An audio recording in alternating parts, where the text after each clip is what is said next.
Story.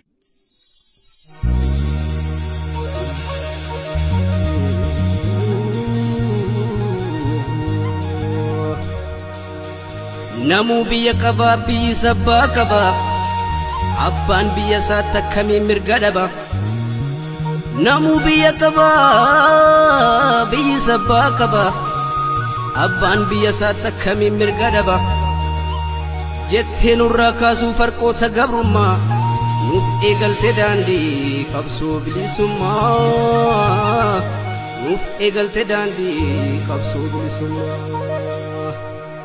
gabrummaa nu murii dheereffattus nurra hafuura keen waboo jabaanneetu jirra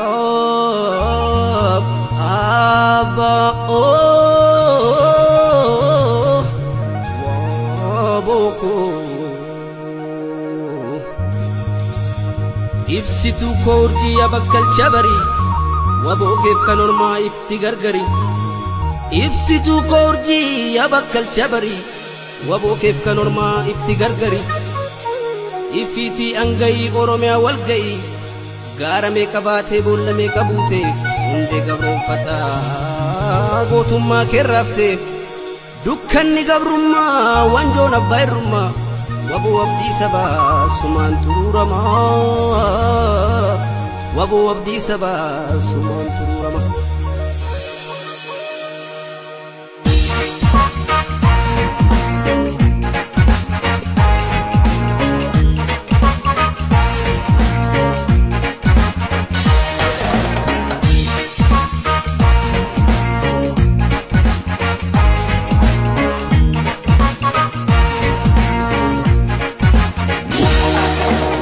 Jirtaaf jirra baa'oo nuuf jira du'a bookoo Jirtaaf jirra baa'oo nuuf jira du'a bookoo abdii bilisummaa wabii bilisummaa abdii bilisummaa wabii bilisummaa ol baasifaa jikee maattakkal gubbaatti addunyaa na beekuu Atapa biyati Wal basifa jike Wallo firayati Danga ke dangesi Atapa biyati Wal basifa jike Moyale kupati Danga ke dangesi Atapa biyati Anggap dicakapso Apa kiru karre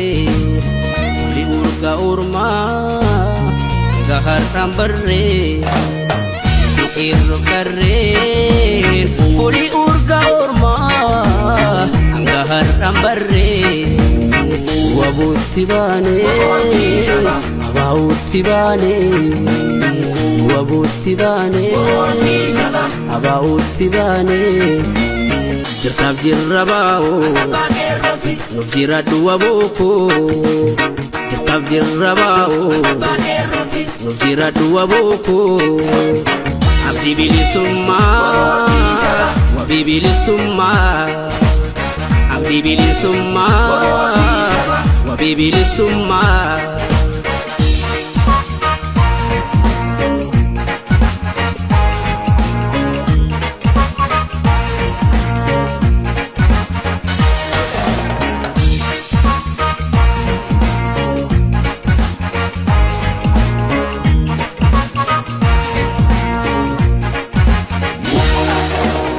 Jalnadi gammada sijjiran dhabame kan qabu samame hedduu tajjefame inni kan lubbuudhaan harka miila dhabe inni kan qaama safkaana gartuu dhabe awwaalchallee dhabde Allaatti si nyaattu gola onne kooti homtuu si mbaafatu eelteettanu baasuuf waboo wandoo diina jalaa baafaduun jennee waboo wal'aame qawtaala imalli qabsoo kee waboo galmaa ga'uuf turuu abshir dhugaa kan kee namni haaluun jiru osonatti galtee waboo jamu kaanyachaa kanoo machaadhiistee dhagaa buraafachaa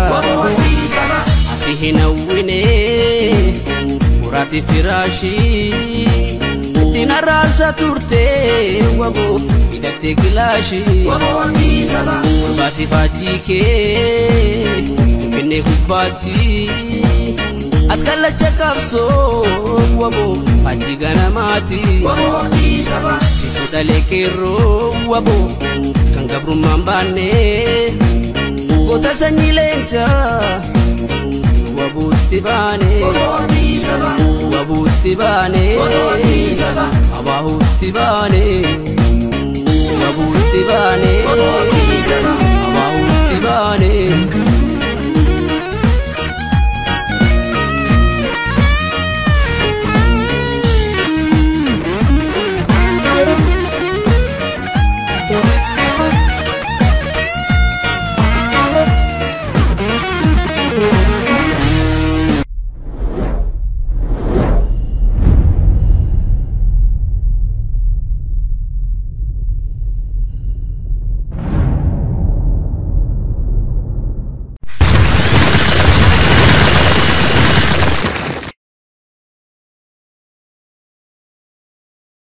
daawwattoota walabummaa News Network kan daawwachaa jirtan qophii keenya haala yerootii fi seenaa gootota Oromoo kan torbanitti guyyaa tokko isiniif darbuudha. Maarree qophii keenya har'aattis keessummoota sadan tokko qabannee jirra biyya Afrikaa irraa. Keessummooti keenyas obbeessisuudhaan isinii jalqabu. Keessummoota keenya naa dhufu baga nagaan dhuftan. Isinis baga nagaan dhuftan.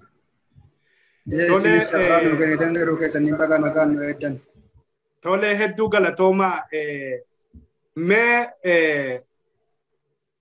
interviewun keenya har'aa jalqabuudhaa fi isinumti tokko tokkoon obbeessisaatii biyyarraati interview kana gochaa jirullee beeksisaa. Mee durataarraati tana durataarraa nu jalqabaa. Akkanuma miidiyaa walabummaa isinis ulfaadhaa galatoomaa isin jedha an Abdurrahman Adam biyya Suudaan irraa hoogganaa waliigalaatiimti itti aanaadha jechuun barbaada sanis asumaan ibsa isinii godha itti aanaa koree boordii waliigalaati akka biyya Suudaanitti kan nuti filamneen kan nuti bakka uummataa buuneen waa'ee dhimma walloo irratti gargaarsa ummata wallootiif fuudhuudhaatiin kan filamneedha jechuudha. Tole galatoomii Abdurrahman Adam Ali akkasumas immoo itti aansuudhaan abbaan jaarmiyaa mee obbeessisa. Ayyaanis biyya jiraata bakka Oromoo biyyattuu Suudaan akka Oromoo tokkootti dhimma walloo dhimma walitti kan jedhaa fi muraasa keessa walitti dhufnee akka uummanni immoo walloon dhaabatu walloon bira dhaabatu miti akka Oromoo tokko ijaaramuu qabu ijaarsa keenya akka sabaa dhimma wal qabatee immoo biraan bira dhaabatu immoo wal ijaaru yeroo ammaatti qopheenya xumurree illee jirra. Tole hedduu galatoomii Hussein Abdii abbaa jaarmiyaa dhimma jaarmiyaa walloo irratti mee itti aansuudhaan immoo barreessaan obbeessisi. Eeyyee ani Falmataa Roorroon jedhama barreessaa olaanaa koree boordii kanaati. Egaa Falmataa Roorroon jedhama. Tole hedduu galatoomaa mee ijaarsi keessanii maalirratti hundaa'eeti yoom ijaaramtanii kaayyoon ijaarsa keessanii jalqaba maali dhimma walloo qofarratti moo maal kan jedhu itti aanaa durataarraan jalqaba. Gaaffii keessaniif galatoomaa isin jedha. Nuti bu'uurri ijaarsa keenya tokkoffaa namni keenya yeroo hundatti bakka hundatti hin buqa'aa hin miidhama. Miidhamaa keenya buqa'aa qabeenya dhabee miidhamee yaala dhabe akka bira dhaabannuuf yeroo kamuu itti fufu ta'uudha. Waan dhimmi keenya bu'uurri walloon illee godhate kan dhaabbatu nuti jechuudha kanaan. Jalqaba malee kan dhaabbatu nuti. Tole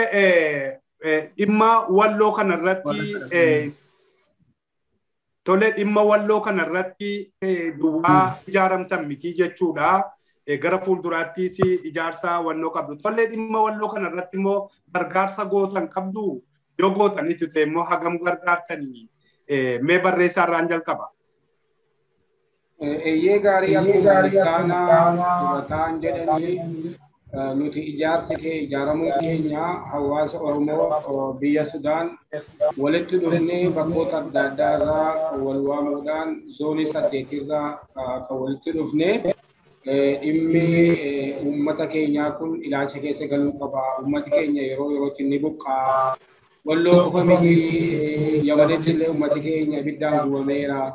Irra darbee bakkoota adda addaatti balaan kun uummata keenya saaxilaa jira. Ammas kun itti fufa waan ta'eef nuti akka hawaasa Oromoo biyya Sudaanitti maal gochuu qabna jechuudhaan koreen hawaasni bakka 8 irraa afaan zoonii 8 irraa walitti dhufee taa'ee maree bal'aa godhee maree bal'aa godhe kanaan immoo waan gochuu qabnu maali karoora keenya inni fuulduraa inni gabaabaa dheeraan isa kam jechuudhaan warratti marii adda addaa gochuudhaan koreen gad dhaabbattee kun egaa teessee marii gochuudhaan hojii walitti laattee dirqama walitti laattee akkuma kanaan dirqamni jalqabaa akka uummata walloo buqqee jiru balaan saaxilamee jiru manirratti gubataa jiru kan akka qabu isa jedhudha. Inni jalqabaa akkuma kanaan walitti dhufnee dirqama walitti laatuudhaan akka nama tokkootti namoota hedduu deemnee dubbisaa turre mana namaa keessa deemnee balbala rukunee gaafachaa turre bakka Oromoo 3-4 agarrutti illee gaafachaa turre kana keessatti egaa hamma danda'ame walitti qabuudhaan karoora keenyas jalqabaa turan jechuudha.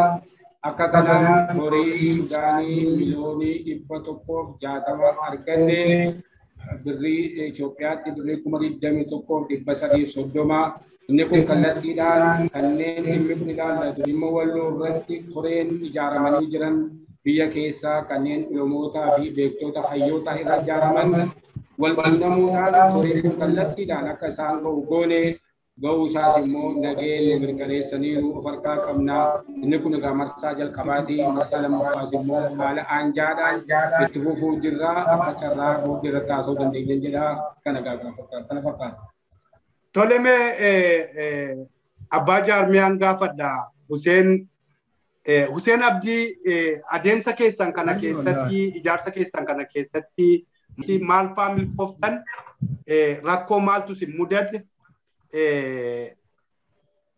attamitti deemaa jirtu? Carraan kennu galatoomaa isin jedha. Wantoonni bu'aa bayii kana keessatti nama quunnamanni hedduu illee ta'uu baatu muraasni isaanii dhabamuu eessarraa dhufanii akkamitti dhufanii maal ta'een bakka cimsee gaafiin kun hawaasa keessanii ka'aa garuu caallee hojiidhaan nuti gaafa walitti dhufnu namni muraasni walitti dhufee nama muraasa kanarraan hadhaa'ina kana kan ta'u badhatee hadhaa gara hawaasa guddaatti tolchitee jira gaafa waan kana uumnu nama 2-3 marii san irraa kan ka'e akka zoonii 8 nama lama ijaaraman afaan sun immoo gara naannootitti gaddeemee kan nama 5 jalatti ijaaree gara hojii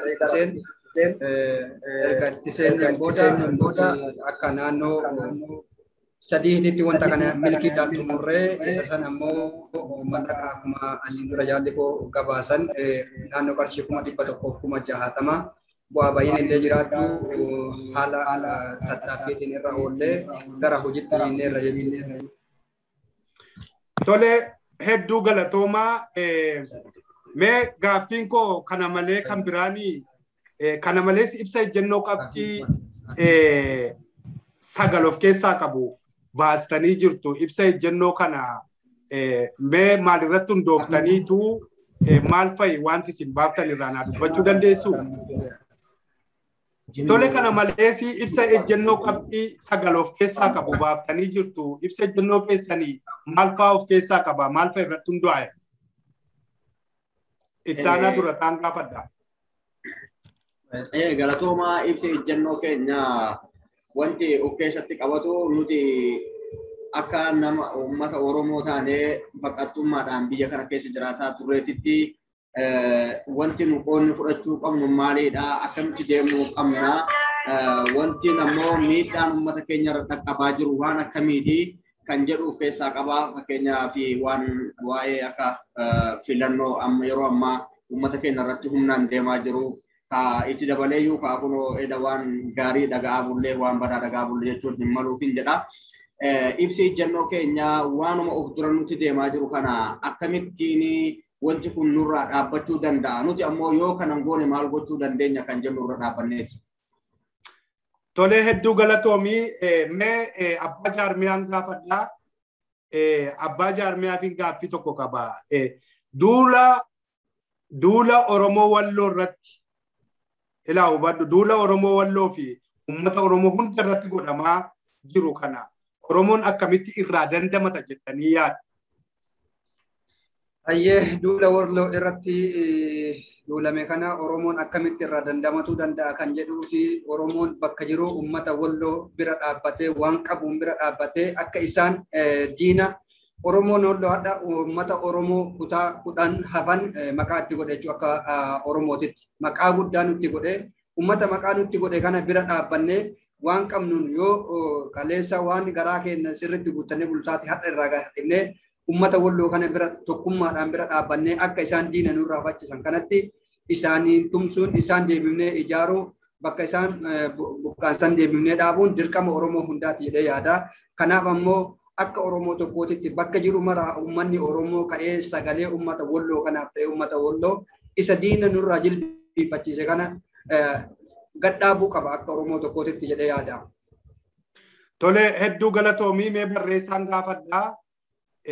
Gaaffiin koo barreessaatii fi Oromiyaa keessatti furmaati waaraan argamuuf uummata Oromoo irraa maaltu eegama jettanii yaaddu Bofalmataa Roorroo?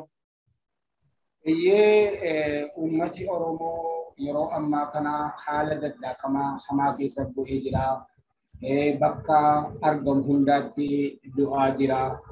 Du'aa isaallee arganii awwaalachuun cimaa ta'ee jira. Gama kaaniin duula sanyii gaggeeffamaa jira. Kana jennee waan ibsiniyyuu nama dhibaa haa ta'u garuu wanti kun kan Oromoodhaa dhaabbachuu qabu jennee nuti amannu Oromoon amantii wal qooduu dhiisuu, gandaa wal qooduu dhiisuu, wal bukkee dhaabbachuu, walitti dirmachuu, wanti kaleessa Wallootti ta'e har'a Wallaggaatti ta'a, wanti kaleessa Wallaggaatti ta'e bor Gujiitti ta'a wal gahee jira jechuu dandeenya waan ta'eef hawaasni Oromoo marti bakka jiru alaa keessaan tokkummaa cimsee wal bukkee dhaabbatee irra aanuu danda'a jennee waan amannuuf tokkummaan humna tokkummaa Oromoo barbaachisaa jedheen amanaa kanatu furmaata jenna. Tole mee ittaanaa dura taan gaafadhaa walitti bu'iinsa sabaa fi sablammiilee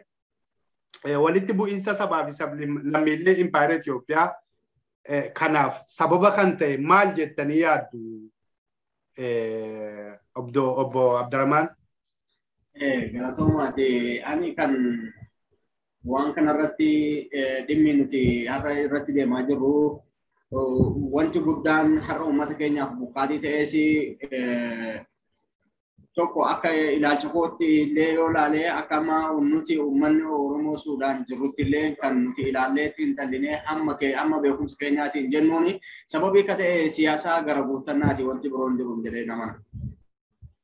Tole hedduu galatooma mee abbaa jaarmiyaan gaafadha Hussein Abdiin gaafadha. Hussein Abdii egaa wannoo maaninni waldaa gargaarsaa yookaanis immoo waan dandeessaniin Oromoo bira dhaabbachuudhaa fi waliigaltee godhatanii jirtu jaarmiyaa gaaris gad dhaabbatanii jirtu. Mee warroota bakkeen garaagaraatti amma Wallagga keessatti illee lolatu deemaa yeroo baay'ee uummati buqqaa jira. Gujii keessatti illee akkasuma keessumaa iyyuu amma yeroo dheeraadhaaf kan irratti roorrifamaa jiru uummata Oromoo waan bara jirudha. Uummata Oromoo waan bara jiru kana namni dirmatuuf illee baay'een hin jiru. Mee waa'ee kanaa waa yaaddan qabdu gara fuulduraatti waan mari'attan qabdu waa'ee uummata Oromoo waan bara jiru kana. Ayyee carraan haa kennu keessaniin galatoomaadha.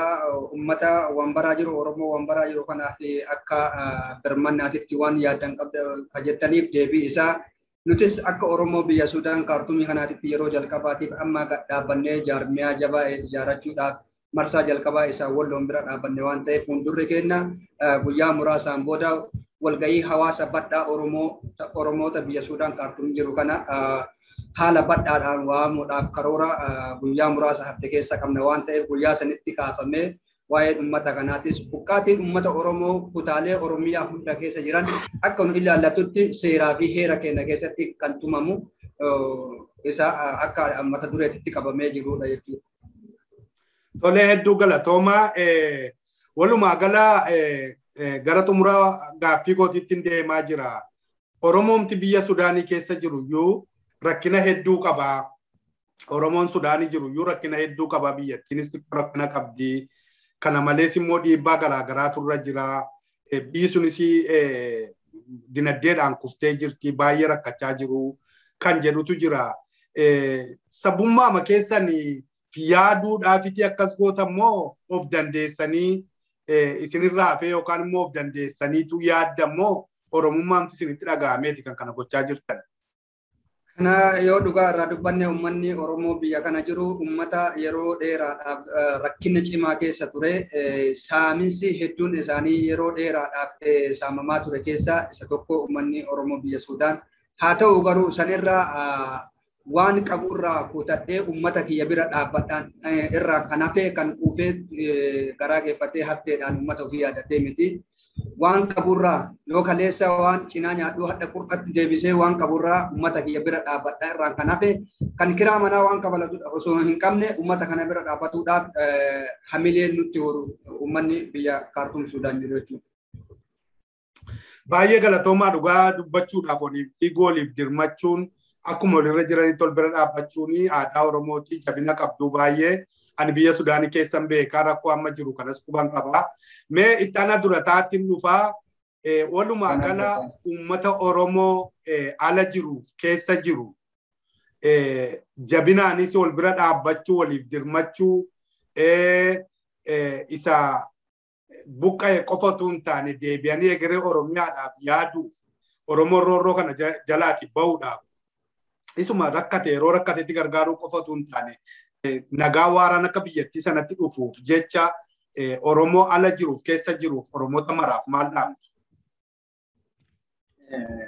Kan jedhu wanti nan Oromoodhaaf dhaamu Oromoon erga waggaa dheeraati tokkummaa jennee inuma lallaba beekaan illee ni lallaba wallaala illee ni lallaba artistii illee ni lallaba tokkummaa inni jedhu sun hamma ammaatitti hojiitti hin hiikamne iddoo jirtanii bakka jirtanii Oromoon tokkummaa afaaniin beekaaf hayyuu fi kabarateef kan baratin illee faarsu kana hojiitti hiikaa jedhee kanan dhaamaa fi uummata Oromooti. Isa itti aanu wanti har'a nuti kanarratti waan kanaan nu ga'ee isinis barbaadaa jirruuf ka isinis miidiyaadhaan nu gargaaruu qabdan akka uummata Suudaanii keessa jiruutitti wanti tokko jira. Wanti nuti biyya Suudaanii kana akka Itoophiyaa lammaffaatitti illee ilaallaa har'a wanti Oromoo walloo bira dhaabbatu waan siyaasa hin qabne uummanni hedduun sodaa roorroo asitti irra deemaa irra ga'aa ture irraa kan ka'e akka siyaasatti kalaalee sodaatu jira. Isa kana ta'eef kanarraa akka bilisa ta'u akka namni hundinuu dirqama irra jiruuf mirga isaa beekee waan isarratti dirqama ta'u ba'uun dhaama. Akkuma warra Suudaaniitiif kana dhaamu Oromoon bakka jiru maraa harka wal qabatee tokkoomee wal gurguruu dhiisee onqoo garatti ganyaatu obboleessa ofii gurguruu yoo dhiise qofaan kana jalaa baana jedha. Kanan dhaamaaf uummata Oromoo bakka jiru. Tole hedduu galatoomaa obbo Abdurrahmaan dhugaadha. Oromoon inni biyya keessa jiru yoo gargaaraa jira walii dirmachaa jira. Oromoon immoo danda'eeyyuu jennaan walii dirmachuun dirqama. Yoo walii dirmachuun hin sodaatama gosa siyaasaatti ta'ee akkasittiin Oromummaanuu badaa deemaa of dhabuutu jira jechuudha suni ergaa diinaatu bakka gahaa. Wal sodaachuun gaarii miti wal gargaaru wal bira dhaabbachuun rakkoo biraan qabu. Obbo Jibriil maal irratti dabalattu isin uummata addunyaa kanarra jiruu fi uummata biyya keessa jiru walumaa gala isiniinis dabalatee warra naannoo Oromiyaa jiru kanas dabalatee uummata walloo biras dhaabbachuuf uummata biyyattii walii gala Oromiyaan roorroo jala jirti amma Oromoon itti roorrifamaa jira. Kan diina godhatanii irratti bobba'aa jiranis Oromoodha. Oromoon maal ta'uu qaba jettanii dhaammattu? Maal gochuutu nagaa waaraa fida? Maal gochuutu Oromoo roorroo kana jalaa baasa jettanii dhaammattu? Dhaamsa isaatti xumuraa. Iyyee gaarii gara gaaffii keetti nan deebi'a. Dursa garuu waan itti jaallisee irraa gaafatteen siituquu barbaada. Adeemsa keenya keessatti wanti gufuun tokko nama mudachuu ni mala. Marsaa tokkoffaa kaane kana keessatti beekumtii guddaa hawaasa keenya biraallee hin qabnu namoota murtaa'oo bakka bu'oota zoonii 8 irraa dhufneetti kan nuti ijaaramne.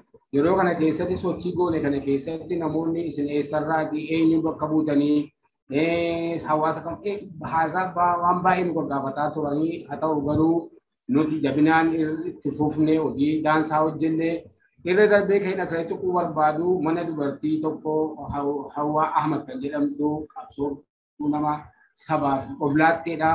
Gaafa dhannee yeroo jalqabaa seenee dubbisne akka zoonii tokkootti gaafa dubbisu gammachuurraan ga'een dhuguma kun amma kallattiidhaan uummata keenya ni qaqqabaata jettu gaaffii nu gaafatte eeyyee kana waadaa siisee gaafa jennu haadha ijoollee jahaati ijoollee seerraa waan qabdurraa birrii 10,000 yeroo jalqabaaf kan nu kenne iseedha. Asirratti illee galata guddaa qabdi jedha. Isa kanan tuquu barbaada. Agaa deemsa keenya keessatti kan nu gammachiisan jiru kan immoo isin eessarraati maali buqqaa'insi kun buqqaa'insi ammaa kun Oromoo walloo qofaa Oromoo hedduutoo buqqa'ee amma ammaatti maaliif wanta kan callisanii warra jala nu gaafataa turanis jiru. Haa ta'u kana hundumaa deebilee barbaachisoo ta'an kennuudhaan hojii keenya cimsinee itti fufnee irra aannee hojii keenya daansaa hojjennee garuu gara dhumaatti wanti tuquu barbaadu inni kun akkuma silaa isiniin jennee nuti yeroo sanatti beekumsiis namoota hedduurraa hin qabnu sodaa adda addaa jiraachuu ni mala haala biyya kanaa ni beektu. Kanuma keessa kunneen marsaa tokkoffaa bifa gaariin manoota namaa bakka agarreetti mana nyaataatti bakka dhugaatiitti agarree dubbisuudhaan horii kana funaanne. Marsaa salamaffaaf garuu iyyama mootummaa biraa gaafachuudhaan haala daansaa ta'een biyyi kun ka'u uummati hawaasa Oromoo 10,000 lakkaa'amu bakka 2-3tti walitti qabuudhaan rakkina uummata keenya amma qaban walloos dabalatee buqqa'iinsi biyyoota adda addaa fakkeenyaaf naannoo Bahaa, Lixaa, Gujii fi akkasumallee as gara Matakkal Wambaraa akkasumallee bakkoota sana qaqqabsiisuudhaaf hojii keenya marsaa lammaffaatti bifa ho'aa bifa jabaan hojjechuuf yaalaa jirra. Kanallee isin akka miidiyaa walabummaa News Networkiitti illee nu gargaaruudhaan dhaamsa keenya hawaasa keenya akka dabarsitan yeroo waamichi nu godhamu kan waamichi godhamu kana bifa aanjaadhaan bifa gaariidhaan hawaasa keenya illee kan nu simatu waamicha keessa kan nu dabarsitanii irra darbee hawaasa Oromoo idil addunyaa keessa jiru maraaf illee nuti akka nama tokkotti qaama hawaasa Oromoo idil addunyaa keessaa tokko waan taaneef Oromoon yeroo ammaa buqqaa jira, dhumaa jira, qeesaa keessatti waadamaa jira, qeesaa keessaa abiddaan gubatamaa jira, maatii gubaa jiru argaa jirtu. Oromoon yeroo ammaa walii dirmachuu qaba. Hawaasi addunyaa keessa jiru hundi yeroo tokko ka'ee wal bukkee dhaabbachuudhaan gargaarsa hawaasa keenyaaf akka godhu gargaarsa qofa miti bifa Oromoon gabrummaa keessaa ba'u irratti walii galuudhaan tokkummaa daran jabeessuudhaan bukkee dhaabbachuu qaba akka jedhu waamicha keenya dabarsuu barbaanna. Sagana gaafayyaanaa taa'achuun barbaada. Tolemee abbaan jaarmiyaa nuuf xumuruu maqaa waldaa keessanii nuu dha'ee achumaan innis dhaamsa qabu isa xumuraa dabarfatu Hussein Abdiitti naa kenna. Fayyaa ta'ii ulfaadhaa isinis hin jedhamu. Haftee fi miti hafnee dubbannetti Oromoon wanti haasamaa turellee heddumaa haa ta'u garuu akka Oromoo tokkootitti akka nam tokkootitti akka nama jaarmiyaa tokko ijaaraa tuutitti Oromoon biyya Kaartum Suudaan jiru akkuma jaalli kiyya asiin dura jedhaa ture maqaa impaayera Itoophiyaa lammaffaa jedhamuun sodaa of keessaa baasuu dhabuudhaan Oromoon biyya kana ijaaramee jiru. amma yeroon uummanni Oromoo biyya kana ijaaramee sagalee ofiitti dhageessifatu keessa yeroo amma keessa jirru kana yeroo kanatti uummanni keenya waamicha nu goonuuf kana dhaga'ee biyya kana keessatti biyya Suudaan kana keessatti jedha. Waamicha kana dhaga'ee akka walii birmatee ol ijaaru gizee tana keessatti gizeen kun gizee Oromoon biyya kana keessa jiru itti of ijaaru. Kanaaf uummanni kun akka sagalee keenya kana dhaga'ee waamicha keenya kana dhaggeeffatee nu faana bu'ee waan dhimma Oromoof Oromiyaa waliin akka mari'annu waamicha keenya bal'inaan miidiyaa hundarratti akka nu dabarsitan asumaan isinitti dhaamadhaa galatoomaa fayyaa ta'a. Tole dhaamsa xumuraa namni qabu yoo jiraate dhaammachuu danda'a. Dhaamsa isa xumuraa yoo qabaattan.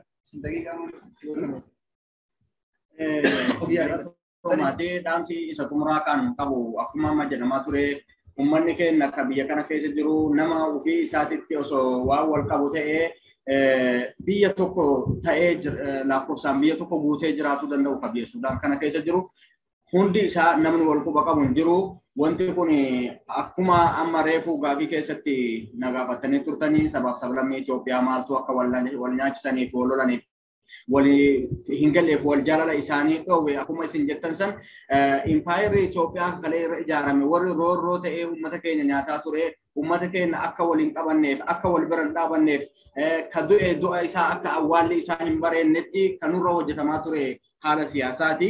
Isa kana keessaa bahuudhaaf nama tattaaffii guddaa irra ka jirru uummata keenya akka Suudaanii keessa jiruun sodaa wanta tokko namni mana sodaatullee dhiisullee mana taa'ullee manaa bahullee iddoo hundattuu wanti inni sodaataaru irraa hafaa hin jiru waan ta'eef dhuftanii gara uummata keenyaa walitti dhufeenyaa fi wal jaalalaa fi wal kabajaa fi walii birmannaa akka qabaatan jechuudha mun barbaada. Akka uummata keenya warra ullee diinaa ta'ettis dhaaman qabaa yoo kana dhagaan ta'e wanti isin har'a garatti nyaattanii homaa isin hin gootu obboleessa keessan har'a nyaattan obboleessa keessan of biraa nyaattanii of biraa dheeddanii gaafa fixxan diinni gaafa nama biraa dhabe isinumatti deebi'aa isinis waan kana nurraa dhaabbadhaa mee of laalaa iddoo jirtan of baraa jechuun hin barbaada. Dhaamsi kiyya ka warra PPT dhaamu kana jechuu barbaada. Maaliif maqaa Oromootiin namni achi keessa taa'ee har'as keessatti illee akkuma amma jennu Suudaan keessatti illee sodaataa jirrullee namu maqaan isaallee Oromoo ta'ee kan Oromoodha ofiin jedhu kama obboleessa keenya jenneenullee dhiigaan iddoo finnuu fi waan ittiin jennu dhabnatu gufuun walitti ta'ee as keessatti waan baay'ee wal irratti hojjetaa jira. Biyya keessaallee har'a waan baay'ee wal godhaa jiru akkasuma namuma afaan keenya dubbatu namumaan Oromoodha jedhu waan ta'eef kana jechuu danda'e. Nurraa dhaabadhaa wanti kun booddee isiniifillee hin ta'u isinumatti illee booddeen hin dhufa jechuun hin barbaada. Duuti har'a isin ilmaan keenya obboleewwan keessan ceekuu keessan cabsitanii ajjeestanii lagarraa fi caakkatti darbitanii bineensa nyaachiftan kun isin irrallee ni gahaa isin irras dhufuun hin hafu jechuun hin barbaada. Akka waliigala uummata Oromoo biyya hunda jiruutitti wanti tokko ka waanuma kaleessa cabameen waanuma kaleessa iddoo sanii siqameen deebi'a hunduu beekaatii wanti nuti cabneen kaleessa beekamaadha akkuma san nullee tokko taanee tokkummaa kennaan wanta san cabsuun barbaachisaadha waan ta'eef tokkummaa keessan jabeessaa isiniin jechuun barbaada. Dhaamsi kiyya qabu.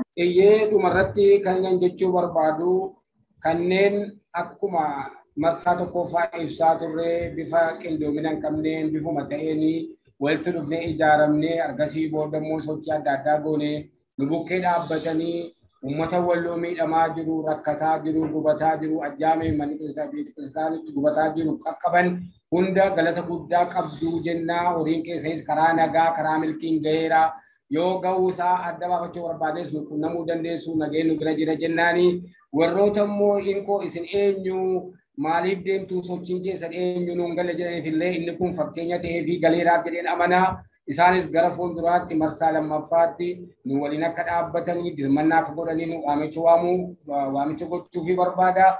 Utuun beekinis utuu beekanii warroonni olola adda addaa olola akka dhaabbatan asirrattis waamicha dabarsuu barbaanna. Egaa dhumarratti uummati keenya yeroo ammaa boris buqqaa jira, arras buqqaama jira, boritti akkana itti fufuu hin qabu. Gargaarsa duwwaa miti qaamaan illee hawaasi keenya biyya keessa jiru irratti hirmaachuudhaan deeggarsa lammummaa bifa hundaan waan barbaachisu hunda gochuudhaan hawaasa keenya kana keessaa baasuu qaban jedha. fayyaanaataa isinis miidiyaa niwus neetworkiin mucaa guyyaarraa kana carraa akkasiin laattanii nu dubbisuu keessaniif galata guddaa qabdu galata keessan dachaa ta'uu jenna. Karaa hundaan yeroo hundayyuu haala aanjessuudhaan sochii keenya akka nu quunnamtan akka nu hawaasa keenya idil addunyaaf nu qaqqabsiiftan fayyaa taasisaniin jenna. Dhaamsa dhumaa irratti kan inni barbaadu yeroo ammaa baqattoonni keenya haala yaaddessaa keessa jiru. Yeroo ammaa kanaan dura akkuma dhagaa turtan walabummaa niwus miidiyaa neetworkiin kun kanaan dura namoota haasofsiiseen qaba. Haalli sun akkuma itti jiru namoonni kun ammallee rakkoo sana keessaa bahuu hin dandeenye. Bakkuma sana jiru qaamni yuunichiisaarii fi qaamni bakka dhimma bakka talaallee waan tokko waan namoota kanaaf godhe hin qabu. Kanaaf hawaasi addunyaas ta'e dirmannaa godhuu fi idil addunyaallee kanneen dhimmi kun ilaallatu kanneen akka Amnesty International Oromiyaa Saappoortii kanneen mirga lamaaf dhaabbatan hawaasa keenya bakkeetti dhumaa jiru bokkaa dhufaa jira rakkoo hamaa darramaa jiru. Kanaaf ijoollee isaanii dhiisanii bakkeetti dhumaa jiru waan ta'eef isaan illee akka dirmatanii fi maqaa kanaanii carraa kan argadheen maqaa dha'uun barbaadaa fayyaanaa ta'ii galatoomii. Isinis carraa kan kennuu keessan galatoomaa jenna. Tole galatoomaa hedduu yoo hin argama ta'ee kun naga'eedha. Naga'ee horii Oromoon Sudaanii gargaaranidha. 21,333 akka dhaqqabe kunoo deebiinsa addanarra jira. Kana galatoomaa hedduu jennaa dhugaa dubbachuudhaaf uummata Sudaanii jiru Oromoo Sudaanii jiru gargaarsa barbaada. Anillee akka nama tokkotti gargaarsa koree dura taatee keessatti hirmaadhee gargaarsa illee gochaa turre garuu immoo fooniif qoricha akkuma jedhan waanuma qaban irraa kutanii agabuu ijoollee isaanii irraa kutanii uummata kana gargaaruu fi gara fuulduraatti immoo warra kaanis gargaaruuf ijaaramanii jabaatanii hojjechuuf itti fufuun isaanii nama gammachiisa. Daawwattoota walabummaa niwus neetwork kan daawwachaa jirtan qophii keenya haala yerootii fi seenaa gootota Oromooti. Akkasuma har'a keessummoota nama sadii Kartum Sudaan irraati Abdurrahman Adam Ali ittaanaa dura taa'aa Hussein Abdii Abbaa Jaarmiyaa Falmataa Roorroo barreessaa waliin interview goone nu daawwattan galanni keessan bilisummaa haa ta'uu hundumti keessan iyyuu galatoomaa fayyaa ta'aa yeroo gaarii qabaadhaa hanga yeroo biraatti olitti deebinutti nagaadhaan ani gammachiisnaa dooti. Tole ulfaadhaa galatoomaa fayyaa ta'a.